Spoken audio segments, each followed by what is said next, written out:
அன்பு தம்பி விஜய் அவர்களின் எந்த ஒரு கூட்டமாயிருந்தாலும் மக்கள் திரட்சியாக அலி அலியாக எண்ணிலடங்காத மக்கள் வருவதை தமிழக அரசும் தமிழக காவல்துறையும் நன்கறிந்திருக்கின்றார்கள். இந்த அநியாயமாக உயிர்களை இழந்த எமது தமிழக தொப்புள் கொடி உறவுகளின் துயரங்களுக்கு திமுக அரசும் தமிழக போலீசாரும் தான் காரணமாக இருந்திருக்கின்றார்கள் என்பது வெளிப்படை. காணாமலாக்கப்பட்ட உறவுகளுக்கு ஏற்பட்ட துயரங்களை துணிவாக அடுத்த வருடம் முதலமைச்சராக ஐக்கிய நாடு சபைகளுக்கு சென்று ஜெனீவாவுக்கு சென்று எமது பிரச்சனைகளை ஈழதேசத்து பிரச்சனையை காத்திரமாக கதைக்கக்கூடிய தமிழர் தேசத்து மருமகனாக ஈழதேசம் என்ற உலக தமிழர்கள் அனைவரும் அன்பு தம்பி விஜய் அவர்களை பார்க்கின்றார்.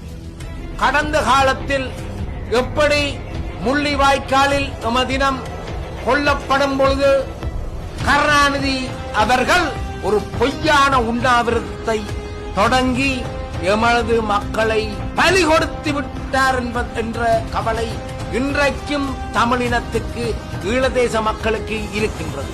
தேசிய தலைவர் பிரபாகரனை இழந்து நிற்கின்ற தமிழினத்திற்கு ஒரு ஆளுமையுள்ள, ஒரு வல்லமையுள்ள, ஒரு நேர்மையான உண்மை